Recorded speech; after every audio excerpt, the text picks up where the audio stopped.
নিজের ঘর নিজের বেটা ঠিক আছে अभी कोई कैमरा है नहीं तो हमको कुछ जागा दो दूसरा जागा না রে কোথায় যাবে আপনি ভিঠা ছাড়েন পালাবে তো কোথাও থাকবো নিজের ঘর বেটা বটে না কেউ যাবে না আছে না হ্যালো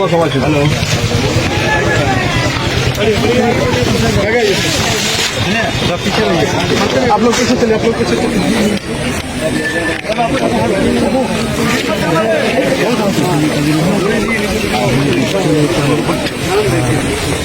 अच्छा भागा का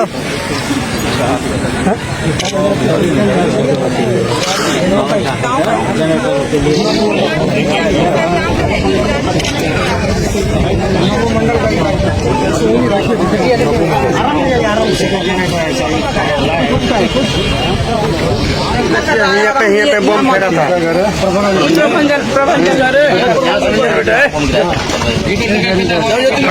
हटिए ना उधर से एकदम पत्थर पूरा पत्थर मारा बम फैले के ऊपर बम ऊपर में बम सबको दिखाओ जी ऊपर देखो पूरा छोड़ करके एकदम पूरा है हाँ उधर उस रूम में भी है सर हाँ पूरा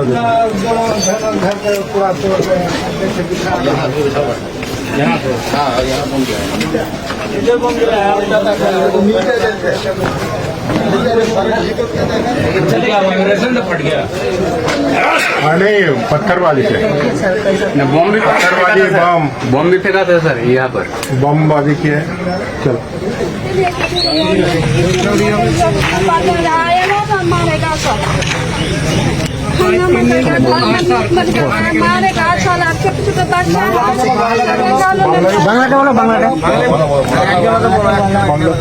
ওইখান থেকে আসছে উপর থেকে डोरे तो फिर देश छाड़ने चले जाते हो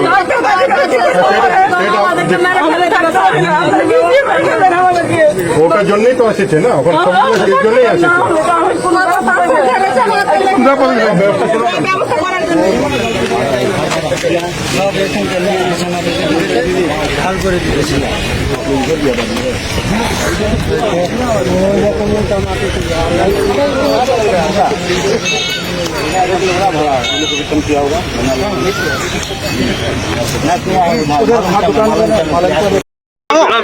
सर घटना घटी ऐसा थोड़ा बताया जाए सर यहाँ पे और क्या जानकारी क्या मिला?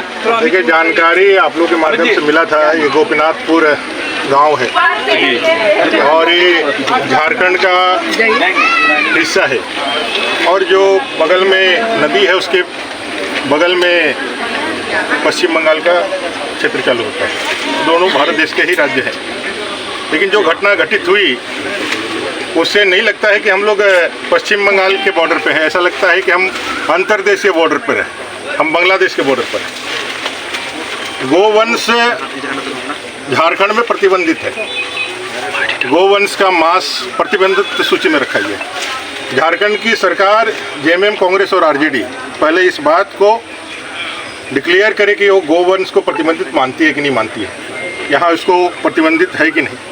जब प्रतिबंधित है तो किस तरह से हिंदू आबादी के बीच में जिनको माता के रूप में पूजा जाता है उस गोवंश को सरेआम अपने धर्म के नाम पर बकरीद के नाम पर लोगों के समक्ष छिपा करके नहीं रोड के किनारे काटा गया और हिंदू के जमीन ये लोगों को ललकारने वाला, लोगों को उस मानसिकता जिसको हम लोग तालिबानी मानसिकता कहते हैं उसका प्रदर्शन करने वाला है। अब हिंदू आबादी यहाँ के रहने वाले लोग जब उनका विरोध करते हैं तो बगल में इस नाले के या नदी के उस पार में रहने वाले हजारों लोग हमला कर देते हैं और कई एक घरों में आग जला करके, पुलिस की गाड़ियाँ जला करके, पत्थर मार करके, घरों में घुस करके, लूट करके जो स्थितियाँ देख रहे हैं। लोग यहाँ से भागना चाह रहे हैं, भाई किसी तरह जान बचा लीजिए, यहाँ नहीं रह सकते हैं। डेली खटने खाने वाले लोग अपने दैनिक जीवन में राशन खरीदने के लिए भी उनको दिक्कतें हो रही है। पुलिस यहाँ कब तक रहेगी, ये इनके जीवन का सबसे बड़ा प्रश्न है, क्योंकि इनको लगता है कि पुलिस यहाँ से चले जाए तो फिर आकर के लूट करके मार करके यहाँ चले जाएगा, किसी को कोई बचाने वाला नहीं है। ऐसा अराजक स्थिति में ना मुख्यमंत्री का कोई बयान आता है, ना मंत्री का बयान आता है, ना यहाँ के नवनिर्वाचित सांसद का बयान आता है, ना यहाँ के सांसद का बयान आता है। विधायक तो जेल में है यहाँ के। कोई जनप्रतिनिधि जेएमएम कांग्रेस आरजेडी का इस तुष्टिकरण के कारण किसी के जबान से एक शब्द नहीं निकलता है। इतनी बड़ी घटना एक सुदूरवर्ती पाकुड़ के क्षेत्र में घटती है और झारखंड में इसको बहुत छोटा सा लोग ध्यान देता है। ये बांग्लादेश नहीं है, पश्चिम बंगाल भी नहीं है। पश्चिम बंगाल की राजनीति को जिस तरह से वहाँ तुष्टिकरण के भेंट चढ़ा करके वहाँ के नागरिकों के अधिकारों को, संविधानिक प्रदत्त अधिकारों को जिस तरह से वहाँ लूटा गया है तृणमूल के द्वारा, झारखंड मुक्ति मोर्चा कांग्रेस आरजेडी इस झारखंड में भी वही करना चाहती है। लेकिन उनको याद होना चाहिए भारतीय जनता पार्टी यहाँ कमजोर नहीं है। हम सब लोग यहाँ इस पाकुड़ को, इस झारखंड को पश्चिम बंगाल या बांग्लादेश नहीं होने देंगे। ये हमारा प्रण है और इसीलिए आज हम लोग सब आए हैं कि भारतीय जनता पार्टी के प्रतिनिधि मंडल आए हैं यहाँ। अनंत ओझा जी, माननीय विधायक राजमहल, अपने सारण के माननीय विधायक रणधीर सिंह जी और माननीय विधायक गोड्डा के अमित मंडल जी, संथाल परिवार के सारे विधायक यहाँ आए हैं और हम लोग यहाँ से लेकर के जाएंगे। मुख्यमंत्री सहित प्रशासन ने त्वरित कार्रवाई की। खुद डीसी एसपी से बात हुई, वो यहाँ आए थे और उन लोगों ने अभय दिया लोगों को, लोगों का जान बचाया। लेकिन जो मनोबल अभी भी उधर से बढ़ा हुआ है लोग, और जिस तरह से वो लगातार ललकार रहे हैं, जिस तरह के मैसेज कर रहे हैं, गांव-गांव में जिस तरह से उनकी बैठकें हो रही है, जिस तरह से दबाव बनाने का प्रयास किया जा रहा है, जिस तरह से ये हमेशा धमकी भरा जो है वो मैसेज भेजा जा रहा है कि पुलिस कितना दिन आपको बचाएगी, और जिस तरह से यहाँ लोगों में भय पैदा हुआ है, उस भय को दूर करना प्रशासन का जिम्मेवारी है। नहीं तो अगर शासन फेल होता है और जनता अपने हाथ में सुरक्षा लेती है तो फिर ये प्रशासन की जिम्मेवारी होगी, राज्य की सरकार की जिम्मेवारी होगी, जो स्थितियां पैदा होगी। कहीं भारतीय जनता पार्टी सर यहाँ पर ग्रामीणों का डिमांड है कि एक पुलिस कैंप खुलवाया जाए। एक सेकंड सर, पीड़ित परिवार का जो नुकसान हुआ है उसको तत्काल क्या सहायता मिल सकती है? उसको मिलना चाहिए सरकार की तरफ से इमीडिएट उनके नुकसानों की भरपाई करनी चाहिए। और जिन लोगों पे एक घटना को करने का जिन पे अंजाम है, जिन लोगों ने कार्रवाई की, पहले तो प्रतिबंधित गौ मांस का कैसे वहाँ किया गया, उस पर जो कानूनी कार्रवाई हो करना चाहिए। जो घर पे बमबाजी हुई, जो उस पर जो है उसको पकड़ना चाहिए।